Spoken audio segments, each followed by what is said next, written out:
Voilà, il est presque 20 heures. Je suis très heureuse ce soir d'accueillir Laurence Simonet. Bonsoir Laurence. France. Je vais baisser déjà le son de mon portable, hein, parce que si ça commence comme ça ne va pas être cool. En fait, Laurence, nous nous sommes rencontrés, c'est vite dit, en fait, on s'est surtout suivis sur Facebook. Et j'ai découvert tes textes. Alors évidemment, j'ai beaucoup de personnes sur Facebook que je suis et puis d'autres que je suis moins parce qu'il y a beaucoup de contacts. C'est pas évident de suivre tout le monde. Mais toi, j'ai eu la chance de tomber sur tes textes et donc automatiquement, ça m'a donné envie de te connaître parce que tu as des textes magnifiques qui sont… C'est gentil, oui.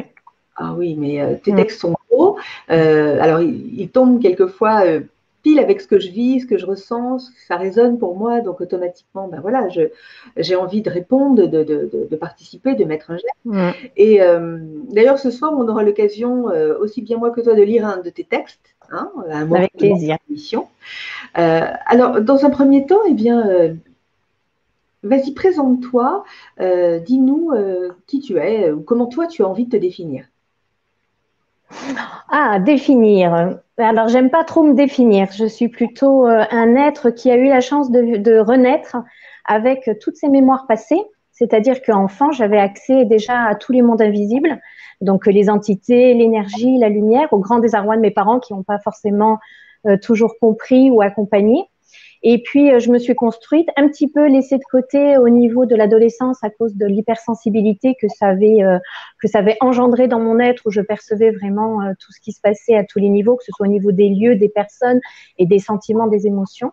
Et puis, à 23 ans, la naissance de mon aînée, tout est revenu puisqu'elle avait exactement les mêmes capacités et j'ai pu l'accompagner tout en confiance et la laisser être ce qu'elle était. Et en même temps, ça a été un cadeau pour moi de renaître et de renouer avec tout ça pleinement. C'est magnifique. Alors, justement, où est-ce que tu vis en ce moment? Tu vis où d'abord? Alors, je vis à Paris. Tu vis à Paris, au cœur de Paris même? En banlieue sud de Paris, oui. D'accord. Donc, est-ce que tu as toujours vécu là? Tu as grandi, tu es né là? Non, je suis née à Nancy, en Lorraine. Et puis, j'ai suivi mon ex-mari à Marseille. Et j'ai passé 30 ans dans le sud. Et là, je viens d'habiter sur Paris depuis à peu près 10 mois. D'accord, c'est très récent en fait. Hein? Ah, c'est très récent. Et le ciel m'a demandé de faire un très grand écart pour sortir de ma zone de confort. Et donc, du coup, je suis passée d'un petit village de 70 habitants à une grande, grande ville pour moi. C'est clair, ça doit faire un changement. Alors justement, on va parler de Nancy puisque tu es née là-bas et que tu as sans doute grandi là-bas, hein, j'imagine. Oui. Donc comment est cette région? Qu'est-ce que tu ressens par rapport à la ville de Nancy? Qu'est-ce que tu pourrais nous en dire pour qu'on fasse connaissance avec elle? Ah oui, ben Nancy, c'est un lieu où j'ai appris à ressentir, à grandir, à me connaître. J'ai eu des souffrances puisque ça fait partie de mon enfance et de mon adolescence. Mais c'est vrai que Nancy, c'est une belle ville où il y a la forêt, il y a la pépinière, la place Stanislas, avec toutes les vibrations que ça peut entraîner. Donc dans le positif comme dans le négatif, il y avait beaucoup l'armée, il y avait aussi des mémoires des guerres. Donc voilà, il y a tout à prendre en compte et à apprendre justement à se détacher, à prendre du recul. Mais par contre, ça a été un terrain de formation d'excellence. Ah, c'est ça, puisqu'avec la sensibilité que tu as et l'histoire de cette ville, forcément, c'est un mariage extraordinaire pour explorer et te connaître aussi dans tout ce que dans tous tes… C'est ça. C'est ça. Ouais. Donc, quel genre de petite fille étais-tu? Tu t'en souviens? Comment tu te comportais dans le monde, avec les grands, avec les adultes, avec tes amis? Alors, dû à mon hypersensibilité, j'étais plutôt en retrait, timide, réservée et j'essayais toujours de disparaître plutôt que d'être vue. Mais même à l'adolescence, c'était pareil. C'est-à-dire quand tu dis essayer de disparaître, pourquoi? Tu avais l'impression que ce que tu portais était trop lourd et qu'il fallait le cacher, c'est ça? C'était difficile de le partager? Le cacher, oui, parce que dans l'enfance, dans la petite enfance, je n'ai pas été comprise par mes parents. Quand je disais que je voyais quelque chose, ils comprenaient pas et ils en avaient peur. Donc, j'ai eu des visites chez le pédopsychiatre et tout ça. Ben oui. Donc du coup, après, j'ai essayé de plus les partager et plutôt d'apprendre à les taire. C'est surtout qu'en essayant de disparaître, j'étais peut-être plus recluse sur moi-même et j'étais moins dans le ressenti, dans l'ouverture par rapport aux énergies, aux entités qu'il pouvait y avoir. C'était plutôt dans ce domaine-là où j'essayais de vivre et de traverser les choses sans trop me faire repérer par les énergies. Donc, en fait, quelque part, tu te rendais invisible non seulement des humains, mais aussi des entités qui cherchaient à te contacter. Finalement, tu étais dans Voilà. eux et tu essayais d'être là pour personne. Et en même temps, j'étais là pour tout le monde. Et voilà, et en même temps, tu pas fonctionné. Je dirais, est-ce que vraiment tu étais coupée des entités? Pas tellement. Ah, pas du tout. C'était complètement illusoire. Hmm. Mais alors, comment tu le vivais enfant avant de savoir comment tu le vis aujourd'hui? Comment ça se manifestait quand tu étais enfant? Moi, je suis curieuse. J'aimerais bien voir comment tu le vivais. Ça se passait comment, une rencontre? Alors, tout ce que je sais, c'est que de toute façon, je n'ai jamais eu peur. Hmm. Voilà, c'est vraiment très important pour moi. Et à aujourd'hui, il m'est arrivé très rarement d'avoir peur d'une entité ou du négatif que j'ai pu côtoyer. J'ai vraiment conscience depuis très très petite que une énergie négative est une énergie en souffrance et qu'elle ne demande qu'à être reconnue et transformée. Donc, il est vrai que j'ai cette écoute au-delà des mots vraiment vibratoire, un ressenti profond qui fait que j'arrive à percevoir ce dont elle a besoin, j'entends ses besoins, je lui donne du temps entre guillemets et de la présence et ensuite je propose voilà une transformation de ce qu'elle peut vivre et voir comment je peux la faire évoluer et passer de plan en plan. C'est-à-dire que tu as, en même temps que cette écoute, tu as la vision de ce qui peut, de ce qu'elle cherche en fait, C'est et ça. que toi, tu le découvres en parlant avec elle, comme on peut le faire avec des humains d'ailleurs. Hein, Pour moi, c'est la même chose. Pour moi, ouais. c'est la même chose. Oui, oui, oui. On avait acheté une boulangerie avec mon ex-mari et dans cette boulangerie, je ressentais vraiment du négatif. J'ai passé du temps à nettoyer dans la chambre dans laquelle on dormait. Et en fait, j'ai appris en menant ma petite enquête auprès des clients que la fille de la boulangère s'était suicidée pour un chagrin d'amour. Et c'est vrai que toute cette tristesse, je commençais à l'accumuler au bout de quelques semaines seulement. Et il m'a fallu tout nettoyer, discuter avec elle, reconnaître sa souffrance que personne n'avait reconnue, avait entendue à l'époque. Et il m'a fallu faire tout un travail. Elle s'était pendue à un arbre, donc il avait fallu que j'aille nettoyer l'arbre, que je lui demande pardon et tout ça. Mais c'est vraiment un très grand travail, un très gros travail énergétique et vraiment de cœur aussi pour ces énergies, ces personnes. Oui, donc en fait, c'est plus fort que toi. Automatiquement, dès que tu es quelque part, ça s'invite. Ça s'invite. Hein, c'est ça. C'est ça.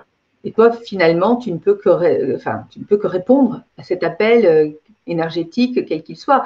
Est-ce que c'est toujours des histoires malheureuses ou tu peux aussi être en contact avec des êtres qui sont simplement là pour passer des messages Oui, j'ai la chance d'avoir les deux côtés. Donc, il y a des entités qui, pour moi, sont des entités négatives, mais il y a des entités positives. Et ensuite, il y a tous mes guides qui m'accompagnent, maîtres ascensionnés, même la source que je peux canaliser. Donc, du coup, non, après, il y a des belles énergies, des belles vibrations d'amour et tout ça, oui. D'accord. Heureusement, ça compense un petit peu, un petit peu. Est-ce que tu avais des frères et sœurs avec qui tu pouvais partager? Tu es fille unique? Ah non, du tout. Ouais. Non, j'ai deux frères, mais c'était pas possible de partager avec eux. D'accord. Ils sont plus grands que toi? Plus petits. D'accord. Plus petits. Oui, alors c'est plus difficile encore. Ouais. C'est Ouais. ça. Et avec les enfants, malgré le fait qu'ils étaient impressionnés et qui donc quelque part malgré eux t'ont transmis une image un peu craintive de ton potentiel en fait. Donc ils t'ont, on va dire, comment je peux dire ça? Malgré eux, ils ont quelque part un peu fragilisé à un moment donné, c'est ça ou pas du tout? Ça t'a quand Alors, même, oui, j'avais cette vision quand je suis partie de chez eux à 20 ans. J'avais cette vision où effectivement j'avais été plutôt cassée que accompagnée.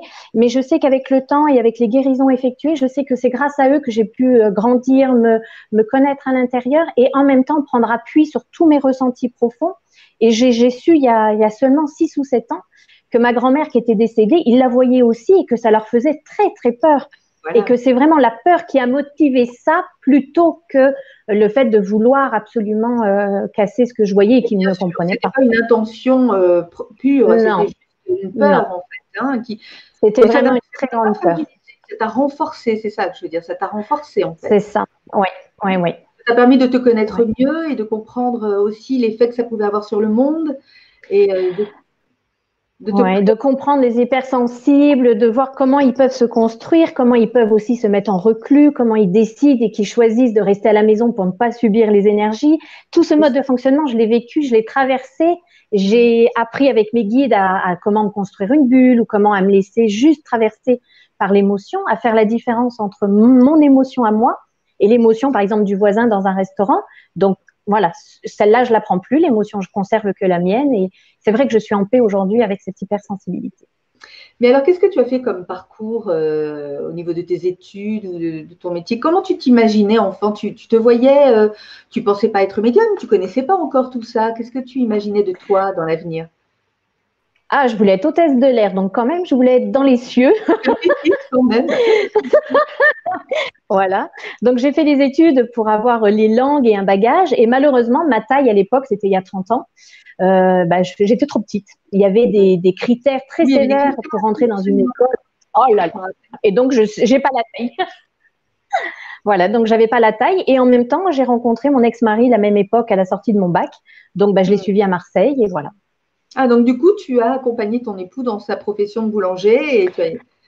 D'accord. Et j'ai fait mes consultations, j'ai fait mes En même premiers temps. stages, j'ai déjà fait. Ah oui, j'ai tout fait en même temps. Oui, parce que toi, tu as en même temps mis en place, on va dire, ton potentiel personnel, tu l'as développé en parallèle, tu as pris le temps de C'est ça. l'apprivoiser peut-être aussi, voilà. Et puis, au fur et à mesure, tu es devenue la personne que tu es aujourd'hui et on C'est va en ça. parler. Bon. Euh, donc, tu as fait donc ce parcours professionnel avec ton mari, cette découverte de toi-même. Quand est-ce que tu es arrivé à l'écriture? Parce que ça, c'est encore autre chose. Tu es arrivé à l'écriture très vite ou plus, ça a pris plus de temps? Alors, je suis arrivée à l'écriture très très vite et j'ai abandonné l'écriture de mon livre, par exemple, sur mon enfance, parce que je me suis rendu compte qu'à chaque fois que je voulais me replonger dans ce passé, j'avais fait des guérisons. Donc, j'avais le souvenir de l'événement, j'avais le souvenir de ce qui s'était passé, mais je n'arrivais plus à recontacter cette énergie que je pouvais ressentir à ce moment-là parce que la guérison avait été faite, le pardon avait été accordé, j'étais passée D'accord. à autre chose. Et au fur et à mesure des pages, je ressentais bien qu'il se dégageait qu'un fait. En fait, c'était un récit de faits, mais il n'y avait plus d'émotion. Donc, je l'ai abandonné vite fait. Hmm. Voilà. Mais c'est vrai que ça m'a pris très tôt parce que je devais avoir 25 ans quand j'ai commencé à écrire celui-là. Ben, Ouais. comme moi, en fait, tu l'as utilisé comme principe d'écriture thérapie, en fait. Parce que moi, je me rends compte que j'ai commencé à écrire dans ce. Enfin, c'était pas conscient, hein. Mais Ouais. comme toi, j'ai beaucoup écrit pour me mettre en recul par rapport à entre mes émotions et ce que je vivais. C'était pas, tu sais, c'était un peu en décalage. J'avais pas C'est le ça. ressenti tout de suite. Il fallait que j'écrive pour me réapproprier vraiment l'émotion véritable que je vivais dans le monde. Parce que je ne sais pas si tu l'as vécu, mais j'étais comme anesthésiée dans le monde. Et en fait, il fallait que j'écrive pour que ça devienne réel. C'est très étrange. Je parle des émotions, hein, c'est-à-dire de ce que j'avais Oui. ressenti et que je ne m'autorisais pas à Voilà. exprimer dans l'instant. Tu vois, dans l'instant, C'est ça. j'étouffais mes émotions. Donc, l'écriture m'a permis de les faire vivre, hein, de les faire naître, même si c'est après, mais j'ai pu réintégrer le corps émotionnel, en fait. C'est-à-dire, j'ai pu vraiment D'accord. renouer avec lui. Mais par rapport à ça, justement, cette impression, quand on relit plus tard, je me suis rendu compte comme toi que c'était vraiment de l'écriture thérapie, c'est-à-dire que c'était pas une immersion de fait, je parlais de ce que je ressentais, mais ça ne, comment je vais dire ça? C'est comme si ça n'existait, ça ne comptait plus en fait, Eh oui. ça n'avait plus Plus de pouvoir. Plus. de Voilà. pouvoir, Ouais. oui, ça n'avait plus de pouvoir sur moi, c'était plus en moi, c'était sur la feuille, et je me sentais complètement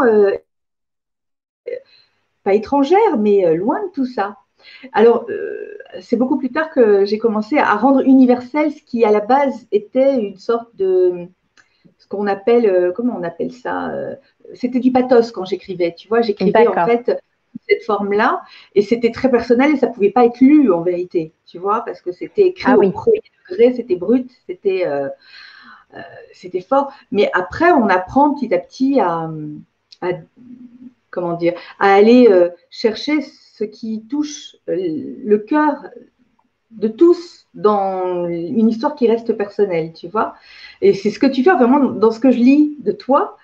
c'est là où ça vibre, ça résonne pour moi, c'est que je ressens pendant que je lis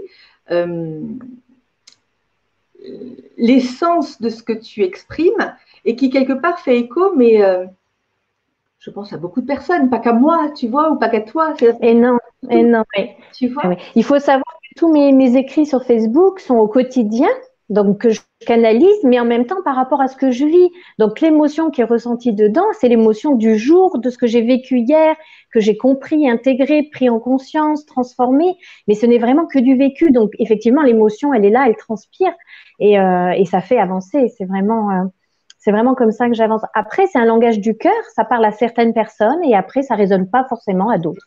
Bien sûr, mais le but n'est pas de contrôler qui va.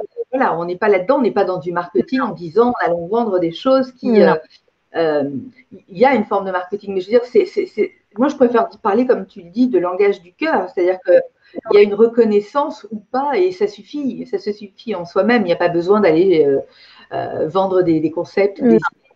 J'aimerais d'ailleurs beaucoup qu'on lise un texte, peut-être, je ne sais pas si tu veux commencer, parce que moi j'aimerais lire aussi un de tes textes, mais si tu veux commencer, je te laisse la primeur de lire un texte. Tranquillement, prends son temps, on n'est pas pressé, on va boire tes paroles. Alors, regarde ce que tu vis aujourd'hui. C'est le reflet de ton être intérieur. Tout est mis en œuvre pour que tu puisses évoluer et être sur la voie de ce que tu es réellement. Un être au potentiel illimité. Alors oui, peut-être es-tu en proie à tes propres résistances, à tes peurs, à tes doutes, qui font que ta vie est encore un poids. Peut-être souffres-tu dans ton corps des douleurs persistantes, des raideurs qui te montrent que tout n'est pas encore en accord dans ta vie. Peut-être ne sais-tu pas ce que tu peux être ou faire pour ton évolution, pour te sentir à ta juste place. Alors, aussi difficile soit ce moment, rassure-toi. Il t'invite à prendre le chemin qui te conduit vers toi, vers ton être, vers tes profondeurs.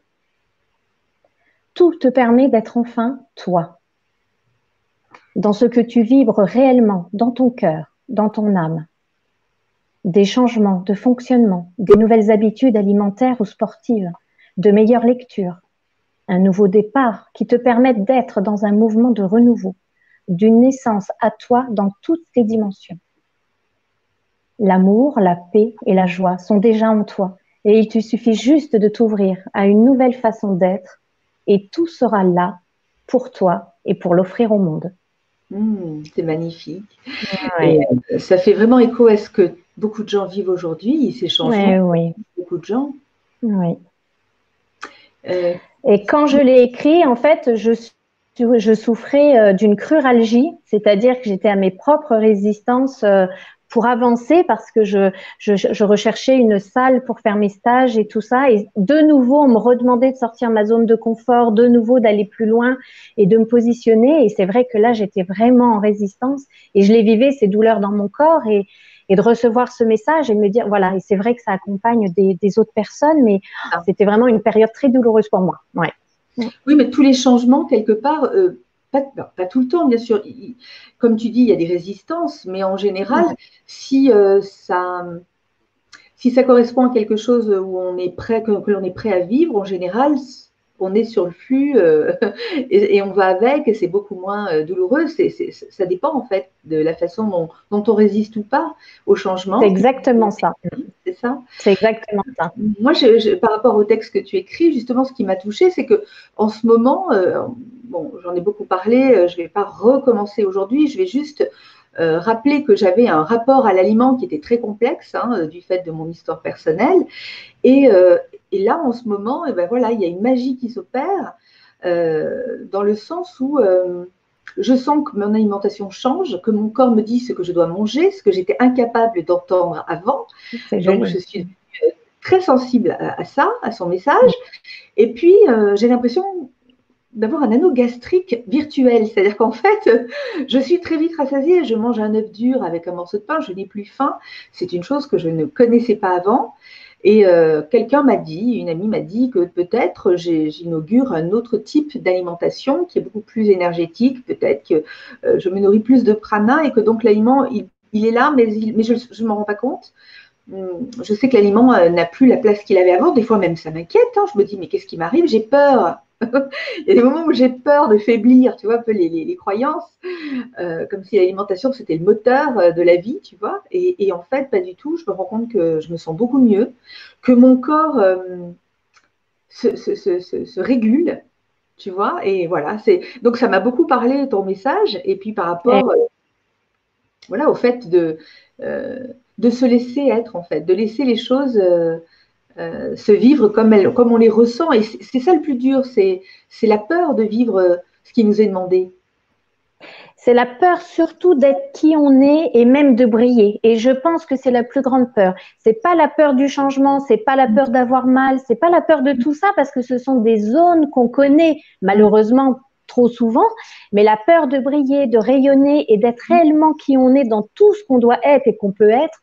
Et là, ça déclenche forcément des résistances. C'est vrai, c'est vrai. Oui, c'est vrai ce que tu dis. Il y a quelque chose auquel je pense, oui. Il y a des peurs de réussite, des peurs du bonheur, des peurs ouais, que les choses, en fait, changent pour aller mieux. En fait, c'est comme si on est habitué à… Oui, c'est ce que tu appelles la zone de confort, en fait. La zone de confort. C'est ce qu'on connaît, qui n'est pas forcément heureux, mais qu'on connaît. Et donc, on préfère rester là où on connaît. Hein. C'est pas évident de changer, Non.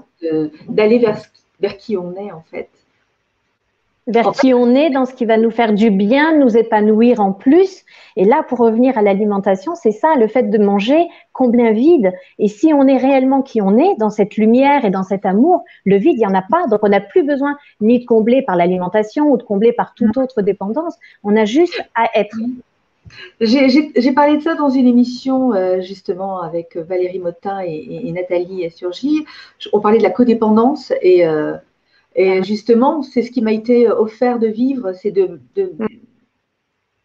sortir de cet état de dépendance affective, en fait. Et c'est ça. C'est de jouer sur les relations, sur l'alimentation, sur tout. Surtout. Ouais. Ouais. Et ça se fait mal. Enfin, il n'y a rien à faire, en fait. C'est pas quelque chose à faire, en fait. C'est quelque chose à ouvrir, peut-être. Je sais pas comment dire. Je sais pas qu'est-ce qu'on fait. Je me suis pas rendu compte vraiment du processus. En fait, il n'y en a pas. J'ai envie de dire, on peut juste témoigner de ce que l'on vit. Mais est-ce qu'il y a une recette? Est-ce qu'il y a une manière d'amener l'autre à le vivre aussi? À être. Ouais. Est-ce que tu as… Juste à être. C'est ce que tu fais, toi, dans tes stages? C'est ce que tu proposes?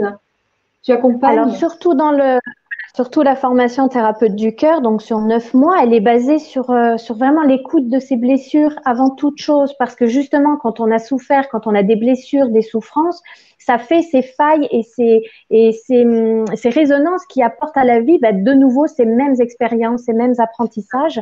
Et tant que tout n'est pas comblé, ça fait écho et la vie, l'univers nous renvoie la même chose.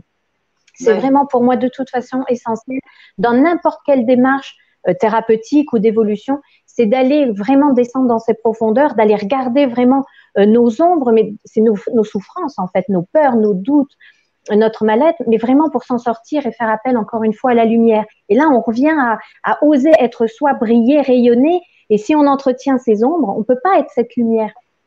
C'est-à-dire entretenir, qu'est-ce que tu appelles entretenir? C'est-à-dire Parce que le fait de le voir déjà, c'est libérateur, je trouve. Rien que d'en avoir conscience, parce qu'on n'en a pas toujours conscience finalement. Nous, on en parle. Alors, avoir conscience d'une blessure ne la guérit pas et ne la transforme pas, parce que la blessure s'est en place à un certain événement et depuis, l'autosabotage a pris le relais. Voilà. C'est-à-dire que du coup, à la blessure, un mode de survie s'est mis en place, a pris les choses en main, ce qu'on pourrait appeler un petit peu l'ego, qui du coup s'est dit, oulala, c'est ça où on va toutes mourir. Donc, il a mis en place un autosabotage, un enfermement, cette fameuse zone de confort. Et pour en sortir, il va falloir démonter tout ça et proposer des nouveaux modes de fonctionnement, des nouvelles croyances ou une liberté d'être qui peut faire peur, justement. Oui. J'ai reconnu le sabotage, moi, dans deux, trois situations où j'ai tranché dans le vif et en fait, j'ai une forme de sabotage pour ne pas aller vers ce qui aurait pu être le changement. Mais bon, c'est ça. Je le sais, je m'en veux même pas. Mais genre, c'est pas grave. Non, c'est comme ça. Je sais qu'il y a ce fonctionnement qui est mis en place et bon, ben, on va voir, on verra bien petit à petit, hein. En tout cas, déjà, je vis des changements importants dans ce que je fais, dans mon activité professionnelle et tout cet amour, en fait, dont je ne savais pas quoi faire. Je le dis honnêtement, Eh oui, on parle de vide, mais il y a aussi du trop-plein. C'est-à-dire que j'avais cette sensation de trop-plein. Qu'est-ce que je vais faire de tout cet amour? Je n'osais pas le vivre vraiment. Et puis, bon, j'avais aussi, comme tu le dis, des expériences qui revenaient en boucle pour que je ne puisse pas le vivre. Donc, je l'ai mis dans. Je me suis dit, je vais me le donner, en fait. Je vais me le donner. c'est ça. Et cet amour que je porte, l'amour que je porte pour quelqu'un, je le mets au service de mon travail, en fait. Eh oui. Ça nourrit ma créativité, ça nourrit voilà, mon élan créatif. Et du coup, ben, voilà, tout change dans ma vie malgré tout. Voilà, alors ça dépend, il y a des formes qui ne peuvent pas se vivre, mais c'est pas grave, ça se vit sous cette forme, en fait. J'arrive à m'épanouir dans mon travail, c'est déjà pas mal. Ah, c'est beau, c'est chouette. Et toi, comment ça se passe pour toi alors dans ta vie? Tes enfants sont grands, tu m'as dit, ils sont. Alors, mes deux filles sont très grandes, elles ont 27 ans et 25 ans. Elles sont restées, elles, dans le sud parce que, ben voilà, elles vivent avec leur Oui, chéri et tout ça. Elles sont, voilà, bien équilibrées et bien ancrées sur terre. Et donc, j'ai ouais. eu la chance de rencontrer l'homme avec qui je vis sur Paris, qui sont Ah, des retrouvailles d'avant. Ouais. Donc, vraiment, c'est un retour. Dès qu'on s'est vu, ça a été, c'était ça. vous, mais vous Et d'une connaissiez d'avant? facilité, d'avant dans les vies antérieures. Ah oui, pardon, d'accord. C'est vraiment des retrouvailles karmiques d'autres vies, d'autres partages de vécu. Mais moi, j'ai rencontré aussi, j'ai fait une rencontre karmique, j'ai eu des images très claires de 3 vies antérieures qu'on a passées ensemble. Et voilà, c'est très étonnant enfin, parce qu'on a l'impression que c'est réel, c'est ça qui est étonnant. C'est-à-dire qu'on vit ces histoires-là comme de vraies histoires. Pourtant, on n'était pas les mêmes personnes, on n'avait pas les mêmes prénoms. Et c'est très troublant quand on ouvre la porte comme ça sur le passé. Les images, elles semblaient si réelles. Je sentais le vent dans mes cheveux. Je vivais le moment. Je ne sais pas toi comment ça se passe, comment ça se dessine chez toi, ces souvenirs. Alors là, c'est plutôt mon cousin qui va reprendre le dessus. Donc, c'est vrai que j'avais accès à toutes les vies qu'on a passées ensemble, à notre vécu, à pourquoi on a abandonné ou qu'on s'est laissé. Mais en fait, dans chaque moment, j'ai accès en même temps à ce qu'on a déjà vécu et à ce qu'on vit à aujourd'hui. En Mmh. fait, c'est comme si ça se mélange, ça s'entrelace. Et en vivant ce qu'on vit dans l'amour d'aujourd'hui, on apporte une guérison et de l'amour dans ce qu'on a déjà vécu. D'accord. Ouais, c'est chouette. Ouais, Et alors ouais, ouais. aujourd'hui, Ouais. Mais tu as aussi changé de vie par amour, en fait. C'est l'amour qui t'a c'est guidé. par amour. Ah Ah, c'est oui. par amour. Ouais, ouais, ouais. Et lui, il accueille pleinement l'être que tu es. C'est quelque chose qui s'est fait sa place Alors, en lui. tout a été facile. Il a découvert l'hypersensibilité, en fait. C'est-à-dire, voilà, on est dans un restaurant, et ben, j'accueille ce qui arrive. Je suis vite au bord des larmes de temps en temps, ou je peux même les laisser couler. Il a appris à vivre avec cette hyper sensibilité, ouais. Ouais. C'était le cas avant, dans ton ancien foyer. C'était aussi aisé ou c'est des choses que tu vivais de ton côté? Je vivais plutôt de mon côté ces choses-là, oui. Mm. Oui, donc c'était le bon moment alors aujourd'hui pour que tu sois pleinement toi-même. Ah oui, ça a été tout le ciel à œuvrer pour que justement tout soit dans les meilleures conditions aujourd'hui. Ouais. Et alors, comment ça se passe tes stages? Mm. Qu'est-ce que tu proposes très précisément en fait? Parce que ça dure sur 9 mois, tu m'as dit. Alors, 9 mois, c'est la formation thérapeute du cœur où on s'occupe autant de ses blessures et autant de cette écoute intuitive par le cœur pour accompagner l'autre. Donc, c'est 9 week-ends intenses où on va vraiment se mettre à nu, se dépouiller. On va vraiment dans les souffrances et les blessures. Il y a de belles guérisons, de beaux pleurs aussi. Il y a beaucoup de belles rencontres d'humains, de ces personnes. C'est vraiment très riche, très joyeux et très émouvant en même temps. Voilà. Et ensuite, il y a le stage sur le féminin. Le féminin compte énormément pour moi, le réveil de la femme sauvage, Mmh. passer du féminin blessé, de toutes les blessures qu'on a pu vivre de cette vie, des vies d'avant et de notre lignée maternelle qu'on porte en soi, et le transformer en féminin divin, c'est-à-dire prendre tout son potentiel au niveau de la femme et à nouveau de le transformer sur le féminin sauvage. C'est vraiment réveiller cette puissance, cette énergie à l'intérieur de notre bas-ventre, de notre bassin, où on va vraiment l'habiter. Voilà. C'est très important pour les femmes aujourd'hui de se réveiller et de se tenir debout et d'être ce qu'elles sont. Oui, je le ressens aussi. Quand tu parles de la femme sauvage, est-ce que, parce que en ce moment je m'informe, j'ai une amie Facebook qui s'appelle Julie Laureau, que je cite encore une fois parce qu'elle dépose des textes qu'elle lit et qu'elle met sur Facebook, qu'elle partage sur Facebook, où elle parle de la femme sauvage et beaucoup de Lilith aussi. Est-ce que Lilith, ce serait le symbole de cette femme sauvage? C'est-à-dire l'esprit féminin, hein, c'est ça, hein?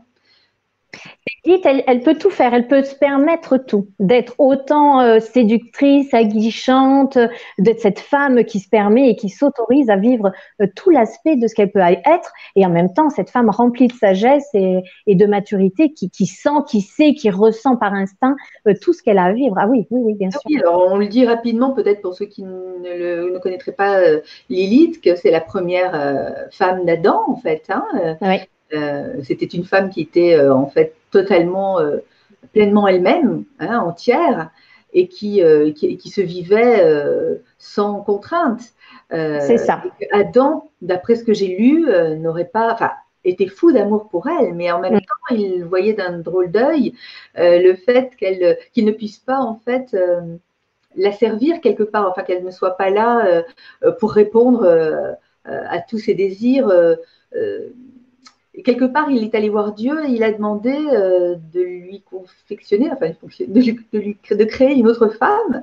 Et lui, il l'a fait depuis donc sa côte, hein, et c'est devenu Ève, ce qu'on appelle la femme soumise, en fait. Donc, Lilith, c'est la femme insoumise et Ève, la femme soumise, et c'est un peu ces deux femmes qui sont en chacun de nous.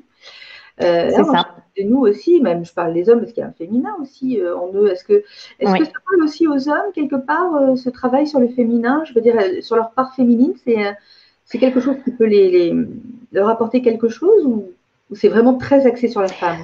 Ah non, c'est vraiment très axé sur la femme, revenir dans le bassin, vraiment côtoyer le feu puissant. Ouais.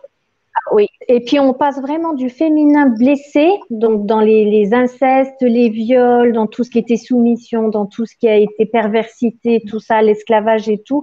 Donc ça, les hommes l'ont moins vécu, et c'est surtout pour œuvrer pour sortir de cet inconscient collectif blessé qu'on maintient et que encore aujourd'hui, malheureusement, des femmes vivent encore les coups, vivent encore plein de choses dans leur corps qui ne sont plus aujourd'hui, ne devraient plus vivre. Mais si je te pose cette question, c'est parce que j'ai eu une expérience étrange il y a plusieurs années quand je travaillais sur cette remontée de mémoire où une mémoire d'homme m'est revenue comme étant l'agresseur. Alors du coup, j'ai ressenti depuis l'agresseur en fait ce qui faisait que son acte était possible et j'ai pu vivre intérieurement ce qui était de l'ordre du goût du pouvoir, de vouloir prendre. J'ai ressenti toutes ces énergies en fait qui justifiaient dans l'esprit de cet homme l'acte qu'il commettait d'agression sur une femme. Alors je ne parle pas de vie antérieure, je ne sais pas, hein, je n'ai pas les mots pour dire exactement de qui il s'agissait. Je préfère parler de mémoire, d'une mémoire qui m'a été en fait révélée et qui m'a permis de voir la chose d'un autre point de vue. Est-ce que nous sommes, nous aussi, en tant que femmes, habités par des mémoires d'hommes, quelque part aussi? Est-ce que c'est possible, ça? Mais il faut savoir, oui, parce qu'il faut savoir que la femme, elle accueille en son sexe, c'est-à-dire l'homme. Donc, c'est-à-dire que l'homme, il véhicule toutes les mémoires de tous les corps qu'il a pénétrés. Donc, du coup, en même temps, tout est inscrit dans notre texte à nous. Et ce sont vraiment des liens qui sont difficiles à cerner quand on n'a pas cette conscience de l'énergétique et de la vibration. Et donc, du coup, il est nécessaire de couper les liens, de se faire un nettoyage énergétique parce que tout est inscrit dans notre corps. Et nous, les femmes, c'est à cet endroit on accueille l'homme, on l'invite, on le réceptionne. Et là, il s'abandonne, mais il abandonne tout en même temps. C'est ça. Et j'ai lu que la femme, il lui fallait plusieurs mois pour régénérer en fait les mémoires qu'elle avait accueillies en faisant l'amour avec un homme en fait. Donc quelque part, la femme reçoit aussi l'énergie des femmes qu'il a connues. Ah oui. Est-ce que c'est vrai? Voilà, c'est ça. Ah oui. C'est hein. C'est-à-dire qu'après, ça fait des toiles d'araignées, ça fait des liens qui sont là. Et après, on ne sait même plus si c'était à nous, si c'était pas à nous, si ce qui nous appartient ou pas. Et ça, c'est vrai que ça devrait vraiment être une hygiène énergétique qui devrait être enseignée très rapidement à l'adolescence. Oui. Est-ce que l'œuf de Yoni, je crois, ça s'appelle comme ça, Oui. participe à ce nettoyage? Alors, l'œuf ioni, ça dépendra donc du coup de la pierre qu'on va choisir. Donc, il y a des pierres comme par exemple le quartz rose qui est vraiment sur les blessures, le cœur et tout ça. Donc, va contribuer par exemple au nettoyage et à la guérison des blessures au niveau du sexe de la femme, au niveau de toutes les empreintes et des mémoires qui sera dessus. La cornaline, elle est plutôt rouge feu, donc elle va plutôt réveiller vraiment cette énergie. Ça va vraiment dépendre en fait de la pierre qu'on va utiliser. Le jade, ça provoque quoi? Le jade, c'est plutôt doux et je dirais que c'est le lâcher prise en même temps. Donc en même temps, c'est très bénéfique. D'accord. Très bénéfique, oui. Mais il vaut mieux commencer en douceur. Et c'est la guérison aussi. Hein. Le jade, c'est aussi de toute façon la guérison. C'est une pierre vraiment spirituelle, donc très bénéfique, oui. D'accord. Ouais. Je sais qu'elle existe aussi en obsidienne, mais je pense qu'il faut y aller doucement, qu'il ne faut pas aller tout de suite vers l'obsidienne, qu'il vaut mieux faire un nettoyage progressif des énergies parce qu'elle est très puissante et que ça peut être très, entre guillemets, violent. Ça dépend de l'histoire de chacune, mais il vaut mieux y aller en douceur, en fait. Donc, on conseille en effet le quartz pour commencer souvent. C'est ça. Le quartz rose ou le quartz blanc, ou même la cornaline, parce que c'est vraiment la pierre du chakra, du premier et du deuxième chakra. Donc après, il faut y aller doucement. Il faut aussi se respecter, s'accueillir, vivre pleinement ce qu'on a à vivre.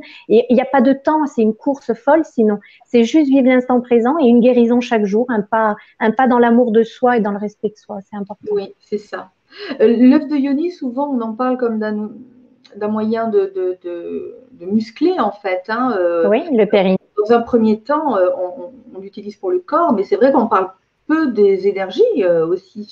Elle travaille sur la lignée de femmes, hein, sur toute la lignée du féminin. Donc, voilà, c'est une partie, je trouve, qui est importante aussi dans le nettoyage que j'ai fait parce que c'est vrai que l'homme, lui, c'est différent. Je crois que c'est même pas 3 semaines, je ne sais pas en combien de temps. Enfin, il va beaucoup plus rapidement qu'une femme, ça prend des mois. Hein, donc, voilà.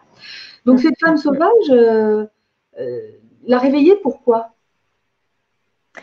Pour retrouver sa puissance, prendre son pouvoir, être debout, reprendre sa créativité, reprendre justement toute sa puissance qu'elle a fait taire au fil des années, au fil des vies, et puis en même temps guérir toutes ces mémoires des lignées qu'on porte et qui du coup nous enferment et nous permettent pas d'être qui on est.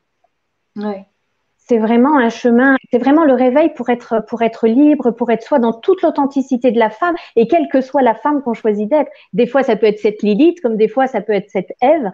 Et vraiment, c'est retrouver ce côté sauvage de liberté, de s'autoriser à être. Oui, parce que Ève, quelque part, la femme Ève, elle a envie de liberté, elle aussi. Je veux dire, elle a envie de s'affranchir parce qu'elle n'est pas non plus très heureuse dans.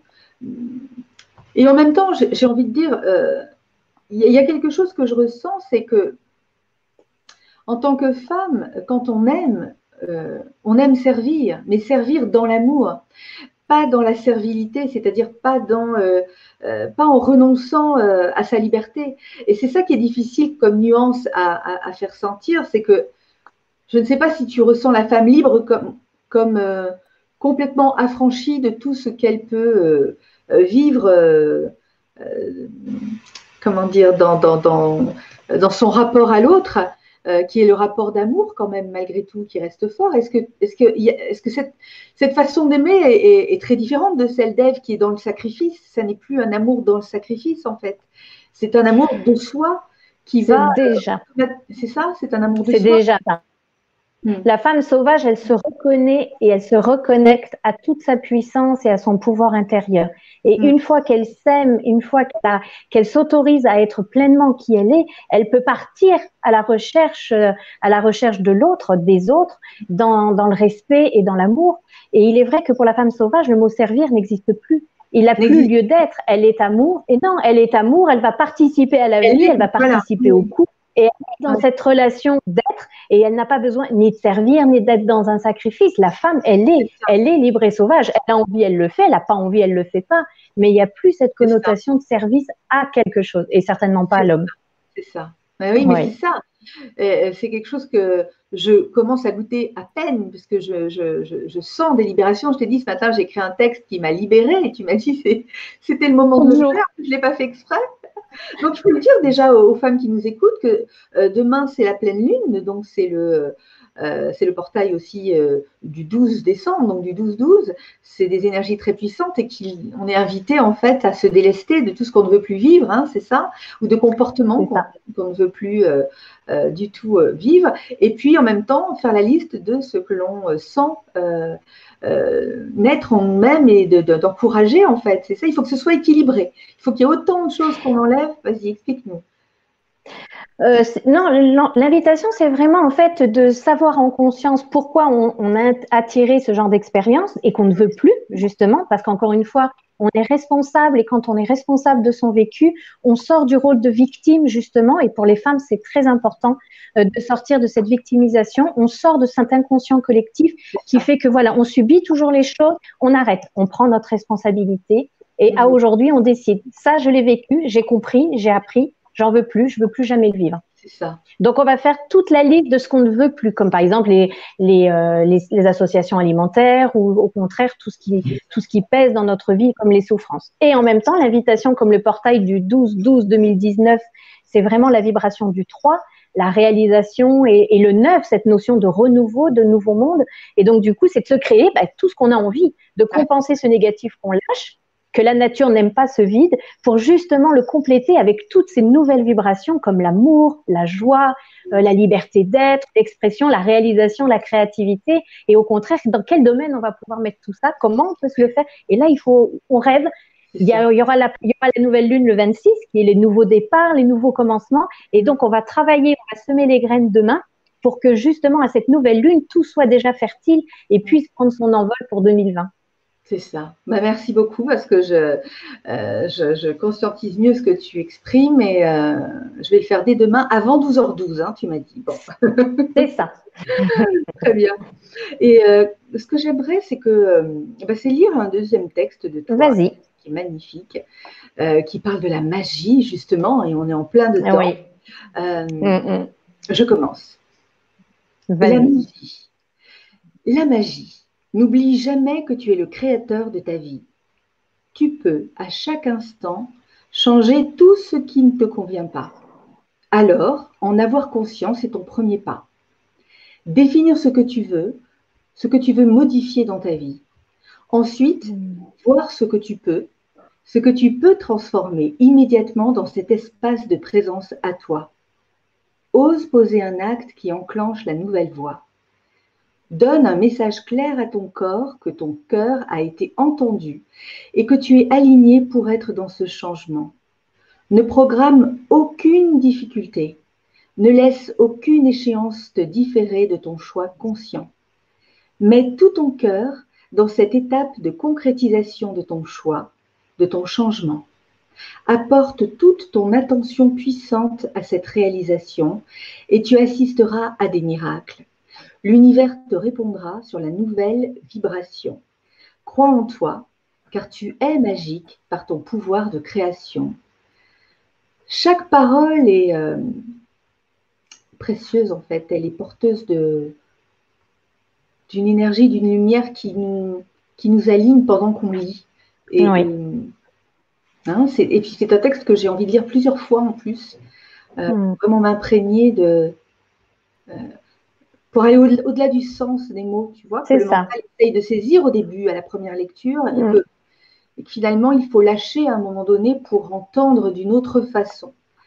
Et ce texte, je le garde tout près de mon cœur. Si vous voulez le retrouver, il est sur ton profil au 16 novembre. Hein, voilà, donc vous remontez jusqu'au 16 novembre et vous retrouvez le texte, ou alors vous revisionnez la vidéo.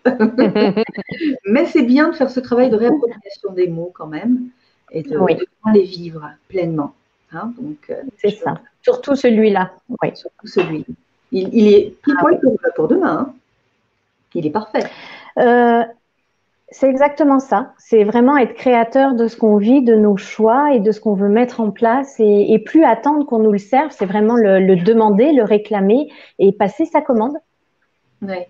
Et s'y attendre, parce que du coup, si on oublie qu'on peut le réceptionner, on va passer à autre chose, à une autre demande, et on va pas laisser à l'univers le temps de nous répondre. Parce qu'on fonctionnait sur un certain élan de mouvement, et donc cette nouvelle demande va demander que ça s'arrête, que ça freine pour créer un nouvel élan, et c'est cette nouvelle fréquence qui va entraîner voilà, les synchronicités, les rencontres, les appels ou autres, et c'est ça qui est important. Il faut laisser le temps à l'univers de nous répondre. Ça veut dire qu'en fait, il y a un rythme intérieur à entendre aussi. C'est de ne pas forcer les choses ou de ne pas aller plus vite que la musique, d'entendre le mouvement intérieur de son être et d'accompagner en fait ces changements à leur rythme. C'est vraiment important d'être à cette écoute-là aussi.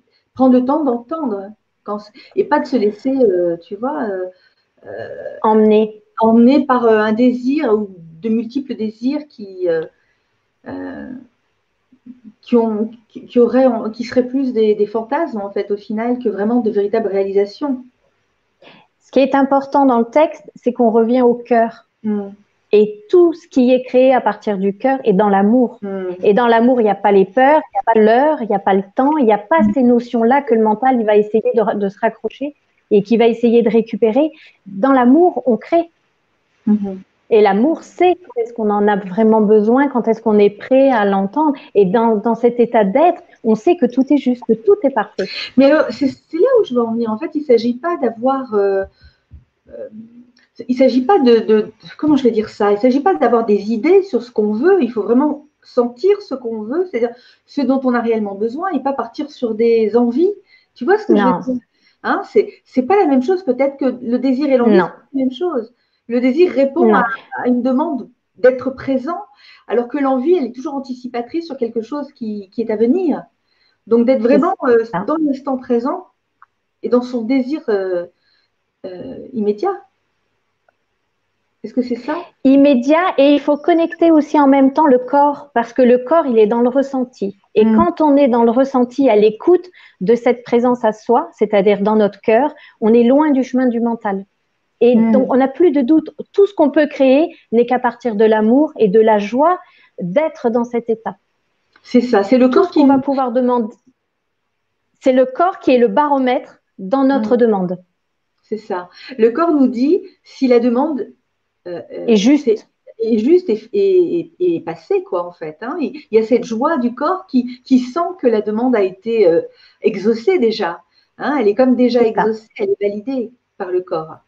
Et cette joie emmène cet enthousiasme et justement cette effervescence au niveau des énergies qui se délivrent et qui du coup nous poussent à passer à l'action. C'est pour ça que c'est important de poser même un petit acte, mais dans l'acte, on redescend dans la matière. Sinon, on reste au niveau du cœur, on va rester au niveau du mental à essayer de récupérer l'information, alors que dans l'acte, c'est la mémoire du corps qui va s'imprégner et le corps, il va entendre, effectivement, là on change, on est en train de changer réellement. Il se passe quelque chose de nouveau. C'est le corps qui le... Comme on est quand... Et oui, et il ne faut pas oublier que nous sommes des êtres de lumière qui vivent cette dimension de matière et que c'est dans la matière que ça doit s'exprimer. C'est-à-dire qu'en fait, il faut... C'est très important. Il s'agit de sentir, en fait, par le corps, que la lumière s'est incarnée. C'est-à-dire qu'en fait, le corps sait quand la lumière a fait son œuvre dans la matière, c'est ça? C'est ça, et ça passe par la joie, l'ouverture du cœur, l'enthousiasme et les idées qui d'un seul coup prolifèrent et voilà, et on a envie d'y aller, et on a vraiment envie de passer à cet acte. Oui, donc d'être très très à l'écoute de son corps en fait, hein, en toutes circonstances, que ce soit pour tous les actes du quotidien, demander à son corps, mais est-ce que je suis à la bonne place? Est-ce que je ressens que c'est juste, hein? C'est ça en fait. Et le corps nous dit par la joie, par l'enthousiasme et par l'envie de créer. Hein? C'est ça. C'est une énergie, c'est ça. Oui, c'est génial. Ouais. Alors, je sais que tu dois nous quitter vers 21h parce que tu as oui. obligation. On a encore un peu de temps. J'ai encore un petit peu de temps. On a encore un peu de temps.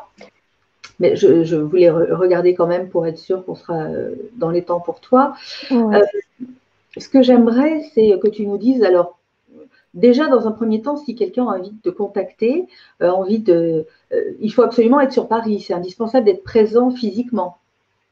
Si tu Non, fais je fais aussi je fais des accompagnements par téléphone individuel D'accord.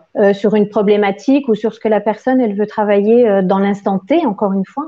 Donc, ce n'est pas du Mhm. tout de la voyance, ça c'est difficile à entendre. C'est vraiment Mhm. voilà un développement personnel, comprendre le lien karmique ou comprendre le pourquoi de ce choix d'expérience ou autre. Et Mhm. c'est très intéressant aussi d'accompagner la personne par téléphone. D'accord. Donc, ça peut se faire à distance, en Ça se fait à individuel. distance. Oui, Voilà. Très oui. bien. Donc, là, il suffit de te contacter via le profil. J'ai mis l'adresse en bas euh, Parfait. il suffit de te laisser un message et tu y réponds assez rapidement. Bon, d'accord. J'y réponds, oui. Et ensuite, pour ce qui est des stages, par contre, les stages, tu les fais sur du long terme, hein, donc c'est des périodes. Il y en a, c'est sur 9 mois, mais je suppose que ça dure quoi, un week-end, c'est une fois par mois. Comment ça fonctionne? À la formation thérapeute du cœur, c'est 9 week-ends de 2 jours Mhm. sur une période voilà, échelonnée pour donner le temps justement d'intégrer et de mettre en œuvre les guérisons et de mettre en œuvre une nouvelle énergie. Le stage sur le réveil du féminin sauvage, c'est 2 jours. Et le stage de channeling, qui est communiquer avec son guide et lancer justement ce processus de co-création, de cette magie dans notre vie, c'est aussi sur 2 jours. Donc tout ça se fait sur Paris, mais tu peux te déplacer, tu peux aussi en organiser ailleurs en France. Si Alors, des gens sont intéressés, tu te déplaces je le fais sur Paris et je le fais encore dans le sud. sur Marseille. Sur Marseille, c'était au Bagne ou c'était Aix-en-Provence, ça dépend un petit peu, D'accord. voilà. Mais je Là, fais tu aussi dans ces régions-là. Voilà. D'accord. Oui, oui, Donc déjà, il y a deux régions qui sont concernées par cette c'est formation, c'est ça. déjà formidable. Et quand tu la commences en septembre, donc elle est déjà commencée, il faut vraiment attendre l'année prochaine pour le démarrer? Alors, la Louve, le réveil du féminin sauvage, c'est en janvier. Il y en a un en janvier. Le channeling, c'est en février. Et la nouvelle session des thérapeutes du cœur pour ces 9 week-ends démarre en février aussi. Ça démarre en Là, février. j'en ai 2 en cours. J'ai une nouvelle session qui démarre en février. D'accord, une nouvelle session. Donc c'est bientôt, hein, ça permet Oui, de s'inscrire si on le souhaite. Et tu as ce travail aussi, tu m'as dit, donc euh, comment on peut dire, de parler avec les entités, etc. Est-ce que oui. c'est aussi une activité que tu continues de faire ou tu le fais ça, enfin, des gens peuvent te contacter parce qu'ils ont un appartement qui a une mémoire ou c'est des choses que tu fais C'est aussi? ça. Hmm. Oui, je le fais aussi. Donc, je nettoie à distance ou sur place. Je vais directement nettoyer les lieux, les mémoires des murs et tout ça. Sinon, je fais aussi des délivrances d'entités sur des personnes qui sont parasitées par ces énergies. Ah oui, ah c'est Oui. formidable. Ça Oui. doit être excellent à vivre, non? Ça va, ça reste, ça dépend des personnes. C'est plus ou moins facile ou comment pour toi à vivre Alors, facile n'est pas le terme. terme, hein. Voilà, c'est quand même toujours délicat. Mm.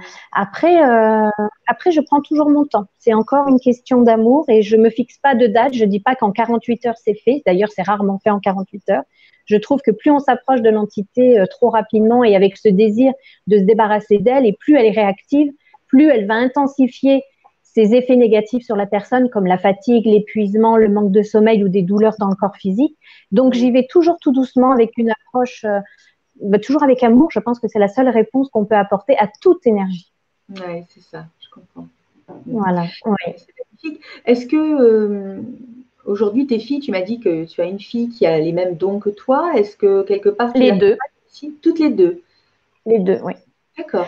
Comment tu t'en... Non, elles sont plutôt dans d'autres voies, mais elles gardent ce qu'elles sont au fond, et elles interprètent tous les signes, tous les événements qu'elles vivent, toutes les expériences, en sachant qu'on leur envoie des messages sur leur développement, en sachant qu'elles ont ça à traverser, ça à faire. Mais par contre, elles sont pas dans l'accompagnement thérapeutique, elles sont pas dans les formations du tout. Elle l'utilise exclusivement pour Pour elle-même elles. en fait. Oui, Là. oui, oui. Comment tu t'en es aperçue de leur don quand elles étaient enfants? Elles étaient comme toi, elles voyaient des choses, elles te le disaient? Alors, l'aînée voyait des choses, la présence. Donc, elle discutait toujours avec son ange, avec tout ça. Et quant à la deuxième, elle avait la connaissance, c'est-à-dire qu'elle savait tout. Elle avait 2 ans qu'elle nous parlait des chakras, des couleurs des auras. Elle savait déjà tout. Elle était revenue avec toutes ses mémoires. Donc ça, ce sont ses guides? Non, c'est les mémoires, tu dis. Elle avait souvenir. Elle, elle avait vraiment les accès directs sur ce qu'elle connaissait déjà d'avant. c'est ça. Oui, moi, j'avais, Ouais. je ne sais pas dire ce que c'est parce que enfin, j'ai pas les mots pour. C'était pas visuel, mais j'avais une présence qui me parlait de la vie, qui me donnait accès à des connaissances qu'enfant je ne pouvais pas connaître. Euh, Beaucoup de C'est philosophes, ça. c'était un philosophe, hein, beaucoup de philosophie, de psychologie aussi. Je prenais des notes sur tout ce que j'entendais et ça m'a appris la nature humaine en fait. C'est comme si euh, ce que je ressens, c'est que lorsque j'ai une personne en face de moi, c'est comme si elle était transparente et que je voyais tout le fonctionnement émotionnel. C'est étrange. Oui. Je vois comment ça fonctionne, d'où ça part. Voilà, enfin, c'est amusant. Je m'en amuse beaucoup. Je m'en sers beaucoup au théâtre, dans mes personnages. Oui. Voilà, mais c'est intéressant. Je pense qu'il y a beaucoup de gens. Moi, je sais que je me croyais seule. Je ne sais pas toi, tu devais te sentir seule sans doute. Euh, avec quelque chose qui était difficilement, on ne pouvait pas partager et raconter. Et aujourd'hui, je me rends compte qu'on est nombreux à avoir vécu dans cette sensation de solitude et finalement, on est pareil. Et du coup, on n'est pas si seul que ça en vérité. Hein. C'est étonnant qu'on vit des temps peut-être où on a l'opportunité de se rejoindre. Je trouve ça extraordinaire, moi. C'est vrai. Mais la solitude, je ne l'ai pas trop côtoyée parce que j'étais toujours avec ses présences ou avec ses énergies. Donc, je ne me rappelle pas avoir été seule ou souffert Donc, de seul dans cette la parole. solitude C'est-à-dire pesante. que seul dans le fait d'être. De ne Moi, pas je dis seul dans pouvoir la parole. Oui, parler ou pas pouvoir ça. verbaliser les choses. Voilà. Ah oui. Seule dans l'expression, ce que je ne pouvais pas être pleinement moi, donc il y a une part de moi qui restait en retrait, qui était même invisible. Et cette Ouais. part-là, elle se sentait quelque part voilà, un peu reniée ou interdite. Ce que j'ai mis beaucoup de temps à réintégrer, à réaffirmer, à réassumer en fait. Hein.